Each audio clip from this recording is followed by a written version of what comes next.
uma coisa que eu gosto de dizer muito. O Dia dos Pais, a gente aprendeu que o Dia dos Pais é como se fosse o dia do homem que tem filho. E aqui eu quero ensinar a vocês, eu quero aprender junto com vocês a celebrar um espírito de paternidade que todos nós precisamos alcançar, homens e mulheres. Isso é muito bacana. Porque Dia das Mães, eu como professor de ensino religioso e contexto de escola, quando chega Dia das Mães, é sempre muito trabalhado lá na escola. Chega Dia das Mães, todo mundo se engaja, todo mundo é envolvido. Parece um espetáculo da Disney e lota. Os filhos, aí é mó chororô, aquela coisa, mãe, você é minha rainha, mãe, isso, aquilo, tudo. Quando chega no Dia dos Pais, é sempre uma coisa bem mais arrastada, e sempre tem uns gatos pingados, e é um chororô na sala de aula quando eu vou dar aula de Dia dos Pais. Porque a experiência que boa parte das pessoas, né, não todo mundo, eu, por exemplo, acredito que tive uma experiência muito boa com meu pai, mas eu sou uma exceção. Boa parte das pessoas tiveram uma experiência bem ruim com os pais. Uma experiência talvez de um pai ausente, ou um pai insensível, ou um pai que nunca disse eu te amo, ou um pai que só deu presente e não presença, ou um pai que pensando que dava recursos era o suficiente. E essas experiências elas acabaram por nos dificultar a se doar de fato em outros relacionamentos, porque essas experiências ruins emocionalmente falando, né, esses traumas emocionais, eles condicionaram a nossa visão, né, a nossa forma de enxergar o mundo. Eu gosto porque o pastor Léo que fala muito isso. Esses traumas são tão fortes, mas tão fortes, que nós passamos a olhar a realidade através dos óculos dos nossos traumas. Então, pessoas que tiveram experiências terríveis com seus pais, né, vou dar um exemplo, são pessoas que existe uma probabilidade muito grande de desenvolver uma síndrome do pânico, ou uma crise de ansiedade, ou uma insegurança, uma baixa autoestima, porque aonde ela precisava ter uma base sólida, uma segurança, porque é o primeiro contato que essa pessoa tem, ao mundo, então ali é onde a consciência dela é formada, onde os valores, as convicções, e naquele momento foi um momento de disfunção, né, um momento que foi mal construído, então isso vai gerar com certeza consequências ruins para os próximos relacionamentos. Vou dar um exemplo. Eu tenho uma aluna minha que ela tem uma terrível dificuldade de enxergar Deus como pai. Por quê? Porque ela teve uma experiência muito, muito ruim com o pai. Experiência de abuso e tal. Então quando fala Deus é pai, ela olha para Deus com o olhar, com os óculos dos traumas emocionais que ela sofreu. Então ela pensa, se Deus é pai e a referência que eu tenho de pai na terra é essa, né?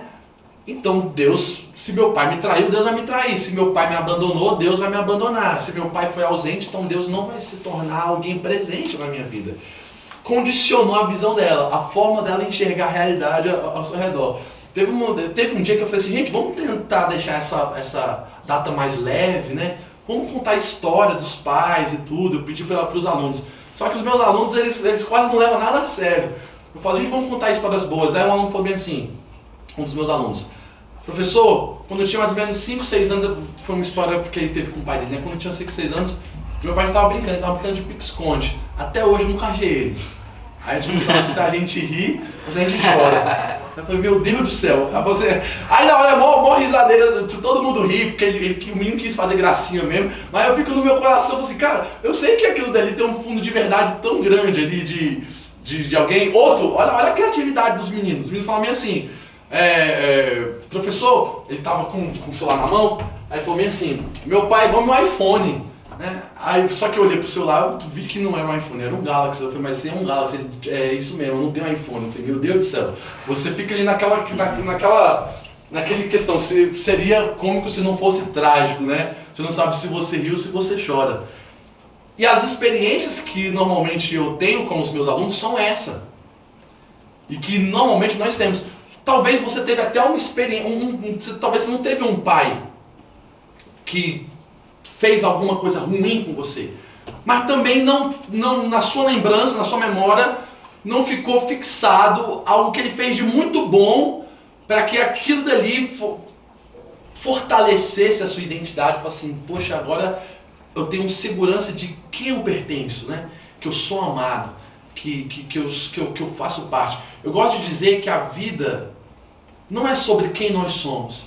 Porque quem eu sou, o Alaí de 27 anos é um Alaí totalmente diferente do de 20 anos. O Alaí totalmente diferente do de 15 anos. Então, no decorrer da minha vida, eu vou mudar quem eu sou.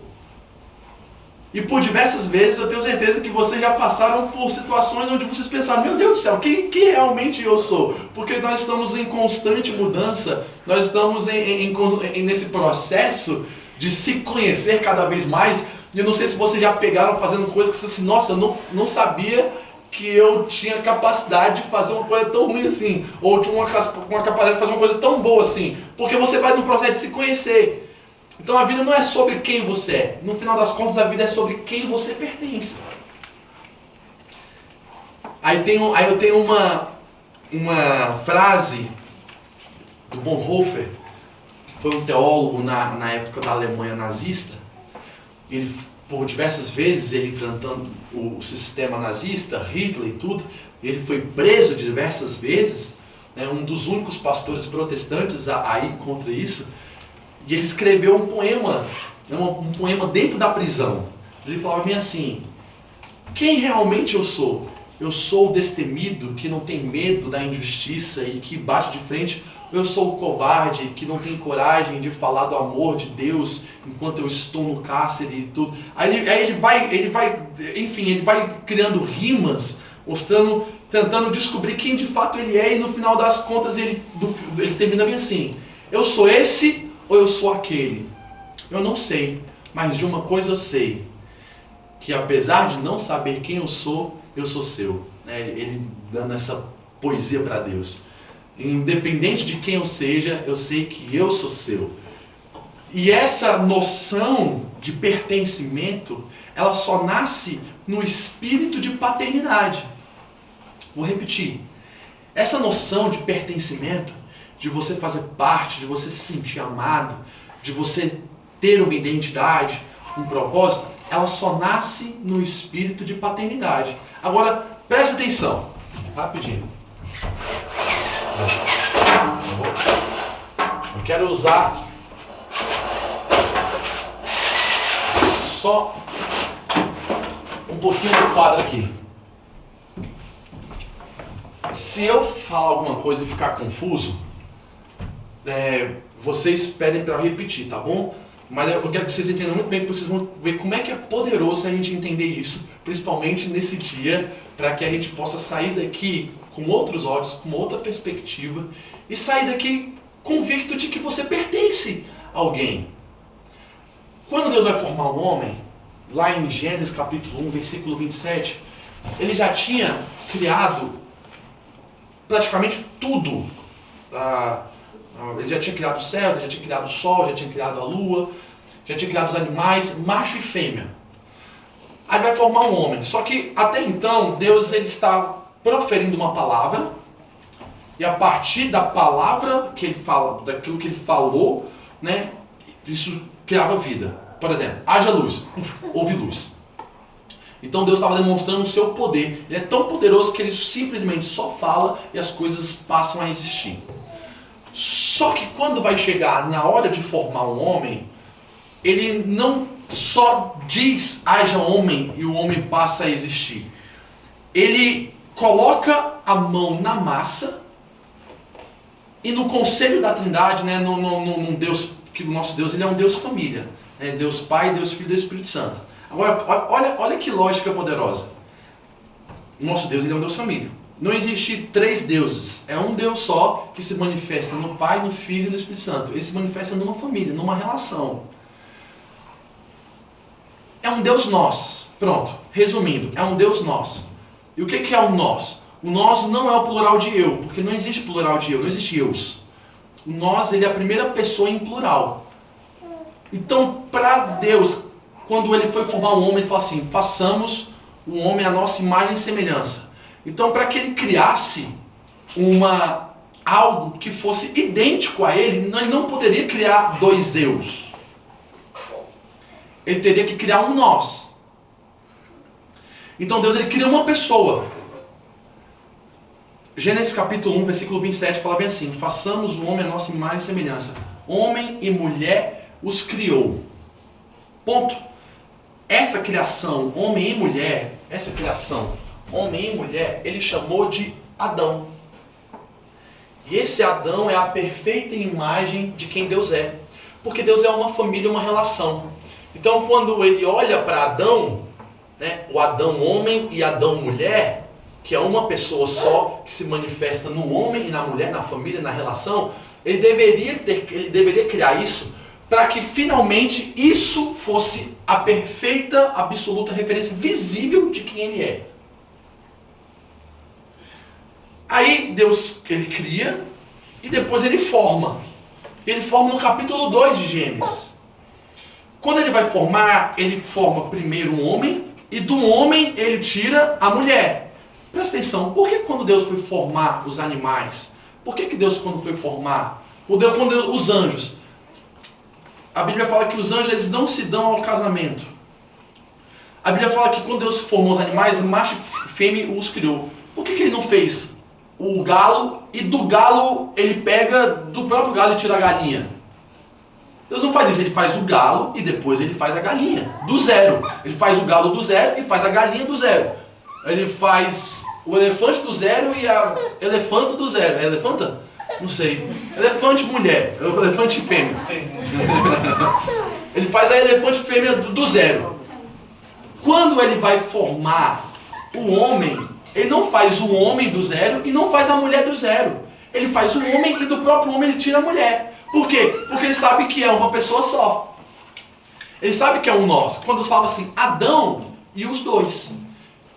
Tanto que já viu quando vai acontecer muito em casamento, existe muito aquele versículo que os pastores falam em casamentos, né? Homem e mulher se tornarão uma só carne.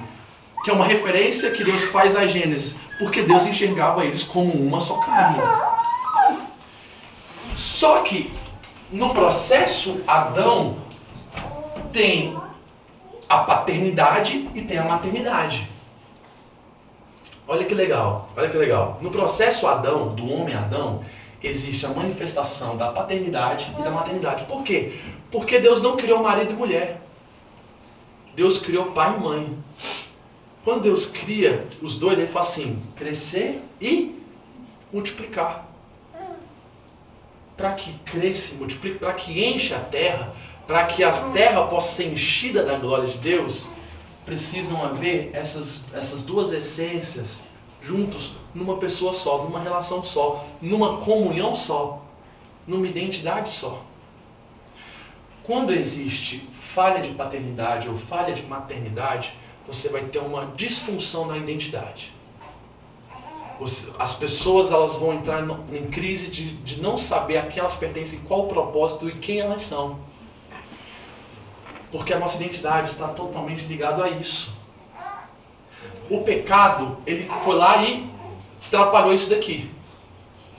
Então agora o homem passa a pensar na tarefa que ele tem e a mulher passa a pensar na tarefa que ela tem.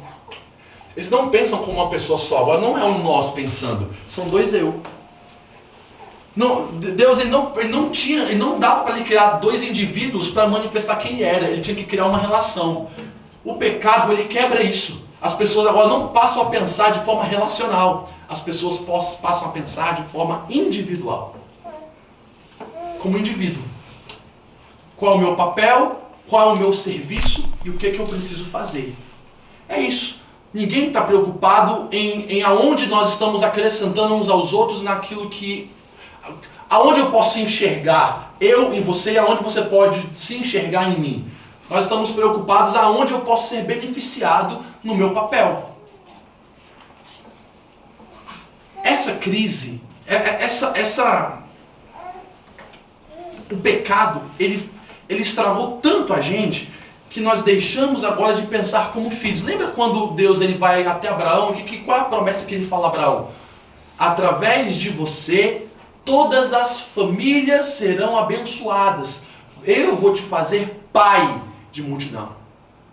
Eu vou te fazer pai de multidão. Deus, ele tem um chamado poderoso para todos nós de paternidade, de abençoar famílias.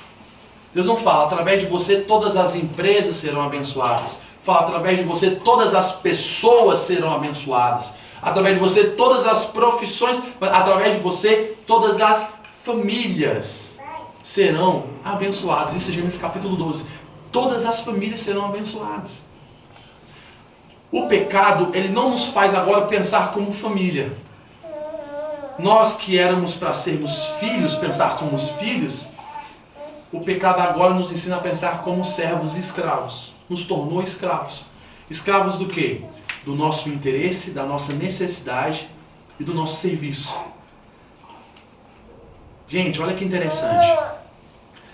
Quando Gálatas capítulo 4, Paulo vai falar bem assim: o herdeiro, quem é herdeiro? É quem é filho. Só é herdeiro quem é filho de um pai que está deixando a herança. Ele fala bem assim: o herdeiro, ele sendo menor, não se diferencia de um escravo. Paulo falando, um herdeiro, ele sendo menor, ele sendo criança, né? ele não tendo maturidade, ele sendo infantil, ele não se diferencia de um escravo. Mas por conta do espírito de adoção que recebemos de Cristo Jesus, que nos faz clamar Abba Pai, agora nós temos noção da nossa herança e nós temos noção do nosso Pai. O que isso me faz pensar?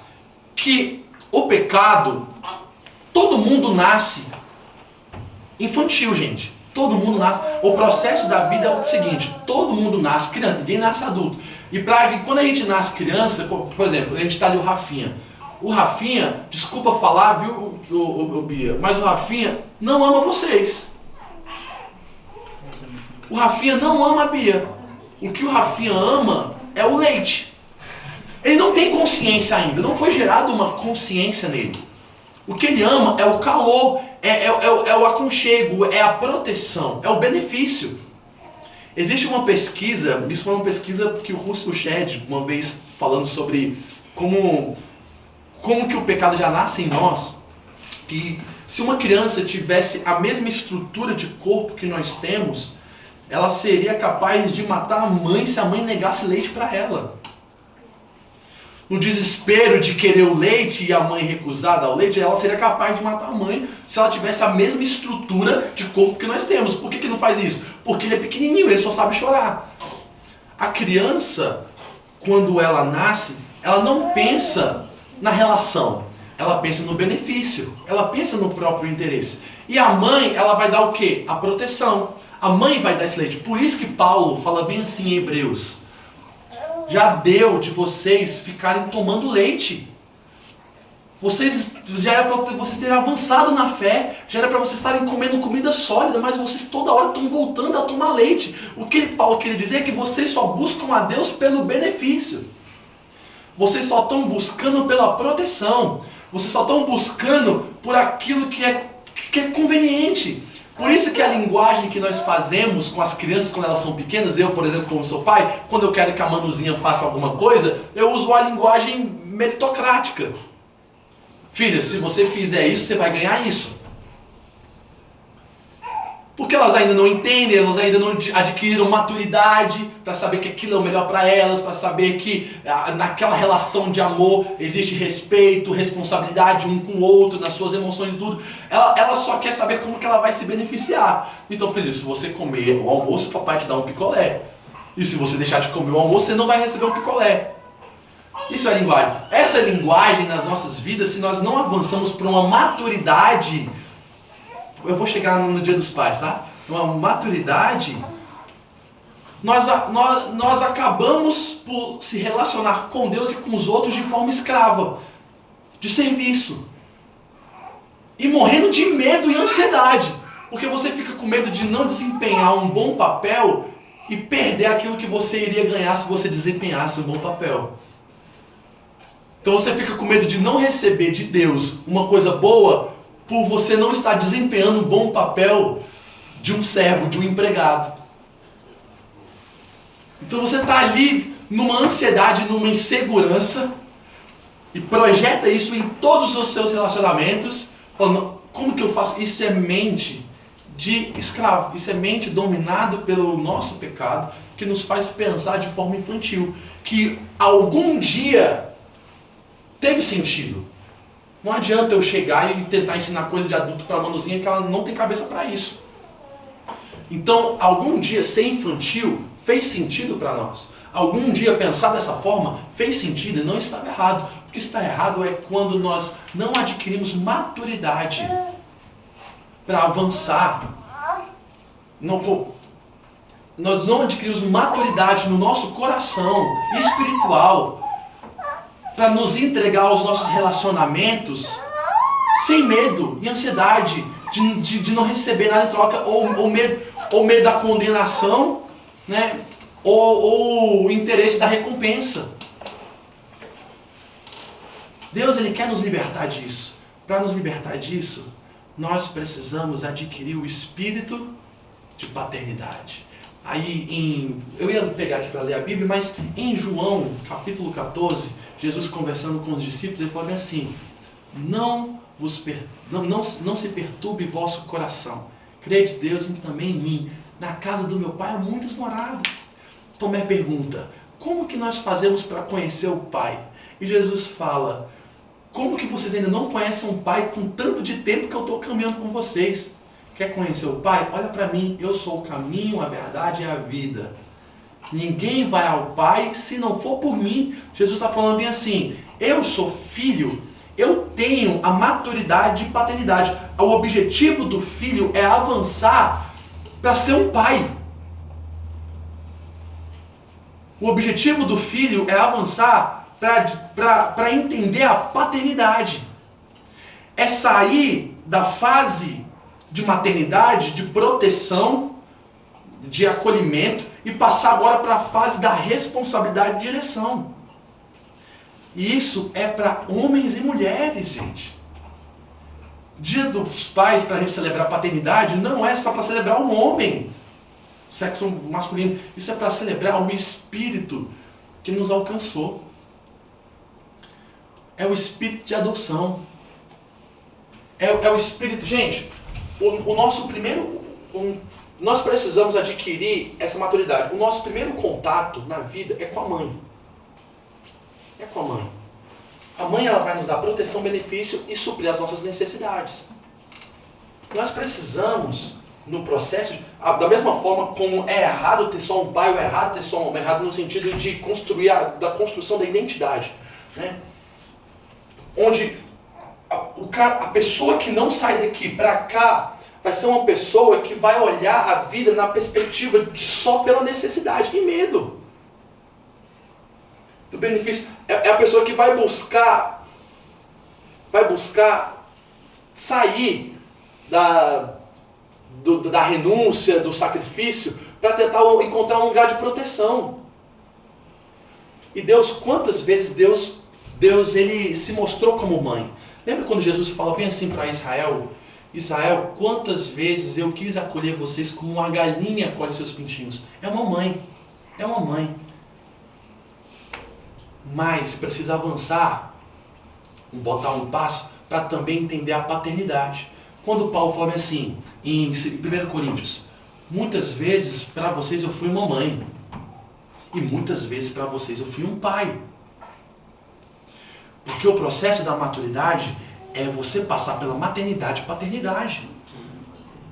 Nós precisamos entender a paternidade, o espírito paterno. Porque, gente, a mãe, ela tem certeza de que o filho é dela. Ela tem certeza de que o filho é dela. O pai, Gente, no final das contas, todo pai é pai por adoção. Todo pai é pai.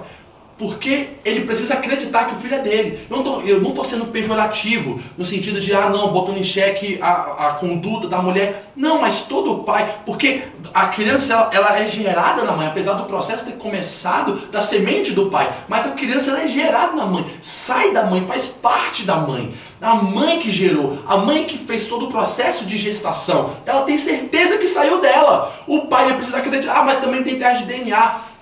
Recentemente foi prendida uma pessoa lá no Nordeste que ela falsificava teste de DNA por R$50. Dava R$50 e falsificava o teste de DNA. E até mesmo o teste de DNA original você precisa acreditar que aquilo ali é verdade. O pai, no final das contas, ele para ser pai, ele adota. Ele assume o compromisso, ele assume a responsabilidade. Ele imprime a fé. Ele imprime a fé. O pai tem esse papel. O pai tem a paternidade. Lembrando, eu não estou falando de, agora vamos tentar descobrir quais são os papéis de gêneros, os papéis de... Não, eu estou falando de espírito. Nós precisamos desse espírito. De direção, de revelação, de compromisso, de imprimir a fé. É tão interessante que lá em casa sempre foi assim, minha mãe está ali.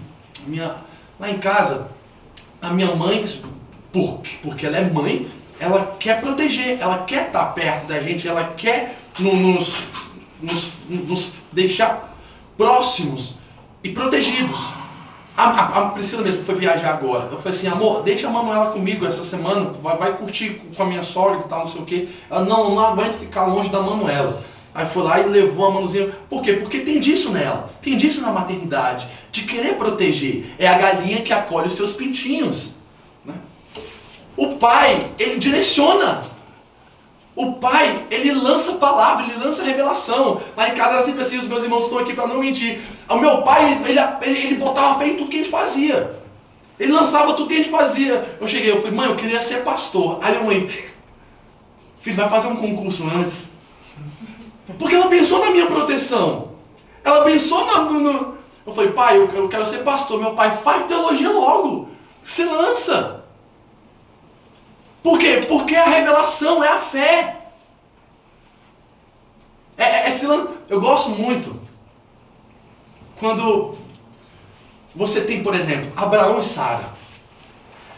Deus ele chega para Abraão e ele dá uma revelação. Você vai ter um filho que vai ser o filho da promessa com Sara. Gente, a mulher, ela é capaz de fazer funcionar tudo. Tudo.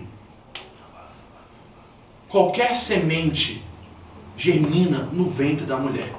A mulher, qualquer semente. Por que é tão interessante essa questão da harmonia dos dois? Porque é onde o homem lança a palavra, é onde o homem lança a semente, e essa semente ela vai dar frutos a partir do poder que existe na mulher. Se você botar uma semente de preocupação na mulher, ela vai devolver 10 vezes mais frutos de ansiedade. Se você botar uma semente de fé na mulher, ela vai devolver 10 vezes mais de revelação. Por que eu falo isso? Porque Deus deu uma revelação a Abraão. Você vai ter um filho da promessa, vai ser com Sara. Sara passou um tempo, não conseguia enxergar com seus próprios olhos que isso iria acontecer. Ela falou assim, vou fazer isso funcionar. Qual foi a falha de Abraão? Ter mantido a palavra. Ter mantido a revelação. Ter mantido a fé. Aí ela vai lá e bota Abraão para fazer filho com a empregada. No final das contas, Deus fala, não era essa a forma, não era simplesmente dar certo, era saber o que é o certo. E para saber o que é o certo, a identidade, aquilo que é gerado, a paternidade e a maternidade precisam caminhar juntas. A paternidade precisa... Sabe por que a crise dos apóstolos é um mundo de viúvas e órfãos?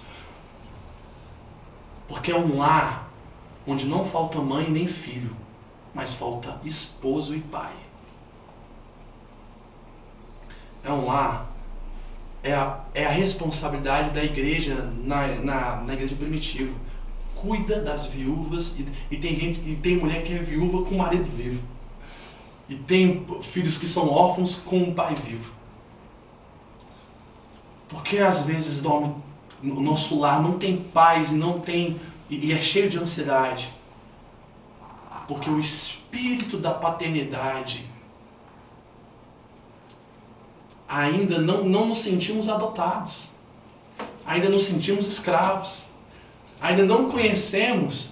Eu gosto muito quando um amigo meu, a gente conversando sobre isso, ele fala assim, Alain, a mulher quando ela vai dar à luz a um filho, ela tem a sensação que vai morrer. O homem, quando ele vai dar luz à sua esposa, né, de dar a revelação, ser o sacerdote da casa, trazer a palavra, trazer a revelação, trazer a fé, né, a palavra empenhada, o verbo que vibra na frase, né, o verbo vivo, né. O homem, quando ele dá a luz à esposa, ele precisa morrer. Ele precisa morrer. Porque não foi esse conselho de Paulo? Se entreguem à sua esposa como Cristo se entregou à igreja. Essa harmonia, ela tem poder de gerar uma maturidade no nosso coração, de não ter mais medo. Eu acho tão interessante. Por que eu falo que isso não é questão de sexo, de homem e de mulher? Porque por muito tempo, meu pai fez esse papel nas nossas vidas, de lançar, de chegar pra linha, é isso mesmo, faz medicina e tal, não sei o que, não sei o que. Uma vez a gente estava lá em casa, eu, meu irmão e a minha mãe e a Priscila, a gente estava vendo o vídeo do nosso casamento quando meu pai ainda tinha voz. Meu pai tem mal de Parkinson, gente. Meu pai, ele fez uma cirurgia que ele teve que perder a voz, que é a traqueostomia. Só que no meu casamento ele ainda tinha voz. Aí o meu irmão escutou a voz do meu pai e começou a chorar porque ele estava em dúvida em alguma coisa que ele precisava tomar atitude naquela semana sobre profissão, alguma coisa. Ele lembrou quanto que o meu pai, ele lançava essa palavra de fé, tipo de vai, arrisca, bota o pé na água, você vai dar conta, você vai assumir a responsabilidade, faça como eu fiz com vocês e tudo. E isso foi muito bacana. Só que aí meu pai perdeu essa voz. E a minha mãe não deixou a peteca cair. Hoje quem faz esse papel na minha vida é a minha mãe. Fala, filho, é isso, arrisca, vai, confia, Deus está com você. Porque ela tem o espírito dela de adoção. Ela recebeu o espírito que clama Abba Pai, o espírito da paternidade. Ela recebeu isso dela, ela recebeu isso de Deus e sabe como que isso é poderoso para dar sentido e propósito para as nossas vidas. Eu sinto falta de escutar os conselhos do meu pai. Eu sinto falta de escutar a voz do meu pai. Mas hoje a minha mãe desempenha esse papel muito bem nas nossas vidas. O espírito da paternidade. De saber a quem você pertence. O pai direciona. Uma amiga minha falou bem assim, quando eu soube que ia ter filho e tudo. Aí eu brincando, falei assim, acho que eu vou ser igual meu avô, só vou ter menina. Aí ela fez tipo uma piadinha, falando bem assim, meu amigo, não se preocupa não, porque eu tenho a mãe que só cresce com filho homem, a mãe que tem ausência do pai, tal, só cresce com filho homem, ela vai ser tipo uma escrava. E a mulher e o homem que cresce com filho e mulher e sabendo desempenhar o seu papel de pai, vai ser tratado como um rei. Por quê? Porque vai dar propósito. Porque vai lançar, vai dar sentido. Porque vai dizer aonde a paternidade vai dizer aonde nós pertencemos. Que a vida não é aonde a gente precisa chegar, mas de onde a gente veio. E de onde a gente veio é um lugar de amor. O Silas falou sobre o filho pródigo. Eu acho tão interessante porque o filho volta para casa do pai falando, eu vou ser um servo. O pai chega assim, você não é servo, você é meu filho, independente do que você fez. Não é porque você desempenhou um papel bom de filho que você vai ser filho e herdeiro. Não é porque você desempenhou um papel bom ou porque você está desempenhando um papel ruim de filho que eu vou deixar de tratar. Quando o filho vai embora, o filho não deixa de ser filho e o pai não deixa de ser pai. Esse espírito de paternidade precisa estar potente no nosso coração. Hoje filhos e filhas não avançam para esse espírito de paternidade. Aí por que muitas esposas sofrem tanto?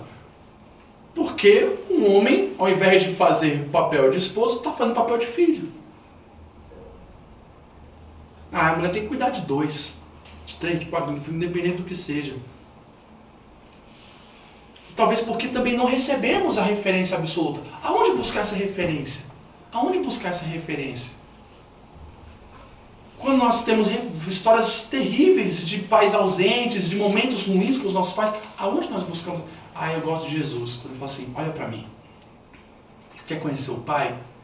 Olha para o filho. Olha para o filho que entendeu o que é ser um pai. Entendeu o que o pai faz. Eu lembro que eu gostava demais quando a gente chegava para mim e falava assim, nossa, você tá a cara do seu pai, você fala igual ao seu pai, você prega igual ao seu pai. Eu achava isso o máximo, porque o meu pai foi uma referência muito boa para mim. E Jesus era o filho, a cara do pai, a perfeita imagem do pai. Todos os caminhos, gente, todos os caminhos levam a Deus. No final das contas, todos os caminhos levam a Deus. A Bíblia fala que toda língua confessará quem é Deus. Toda língua, todo joelho se dobrará para dizer que Ele é o Senhor. Mas só um caminho leva ao Pai, que é Jesus. Só um caminho. Pessoas que entenderam a salvação são pessoas que entenderam que são filhas. Entenderam quem é o Pai. Receberam o espírito de adoção que clama, Abba Pai. E que busca, agora sei, para encerrar, um amigo meu, a gente conversando e o filho dele se assumiu homossexual e tudo. E na verdade era mais um colega de turma de teologia. E ele não aceitava de jeito nenhum aquilo. Ele falou assim, eu não entendo. Eu já fui em vigílias, eu já orei para Deus curar, para Deus trazer milagre, eu já fiz isso, aquela coisa toda. Eu não entendo porque na minha casa a gente sempre ensinou do jeito certo e tal, aquela coisa toda. Aí eu falei para ele bem assim, cara, se tivesse uma prateleira cheia de filhos, esse seria o filho que você iria escolher?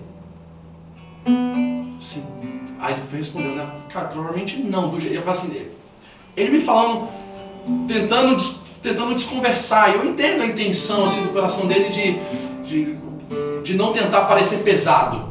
Eu falei assim, não é bem assim, mas se fosse com isso, não queria. Eu falei assim, então a questão aqui não é arranjar um filho melhor para você, mas um pai melhor para ele.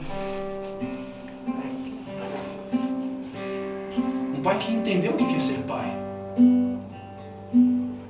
O mundo sofre por falta de paternidade. O mundo sofre por falta de paternidade. A responsabilidade está nas nossas mãos de receber esse Espírito, de falar, Deus, obrigado. Por isso que eu amo aquela música que o Jesus cantou, Tu és um bom, bom pai. Então aquela do Kleber Lucas, que fala da papai. Como é que é? Você sabe? Você não sabe, né? Pai, venho te dizer que tu és o meu lugar seguro, o motivo da minha canção e com meu coração. Você sabe cantar ela, não, né? Mas eu sabe, eu toco violão. Não, mas eu não sei chegar no tom, não. Ele chega depois ficar falando de papai. Eu lembro que toda vez que eu tocava essa música na igreja eu chorava. Então, graças a Deus que eu tive uma referência boa, sabe? Mas melhor ainda é saber que eu sou filho de um pai que, independente dos traumas emocionais, independente das circunstâncias, das coisas difíceis, antes de qualquer coisa, ele não deixou para me amar depois. Ele me gerou em amor. Quando eu falo que nós temos, homens e mulheres, receber esse espírito de paternidade, porque aqui é uma pessoa só. Aqui é uma pessoa só, gente. E essa pessoa é a perfeita imagem do Pai. nós precisamos essa referência. Sabe o que eu falo para os meus alunos? Pessoal, onde é que eu tenho referência? Assim, olha para mim. Nossa, como é bom você se jogar numa vida e abraçar a responsabilidade, o espírito de paternidade e poder dizer isso para alguém. Como é que eu sei o que é amor? Olha para mim. Como é que eu sei o que é ser pai presente? Olha para mim. Como é que eu sei o que é? Olha para mim. Olha para mim, eu tenho apontado, é igual Jesus falou, olha para mim. Olha para mim. Na casa do meu pai há muitas moradas. E nesse tempo Jesus já tinha desconstruído que morada para ele não era templos, nada. Morada para Deus são os nossos corações. É uma família. É uma família. Eu queria convidar você para ficar em pé nesse momento.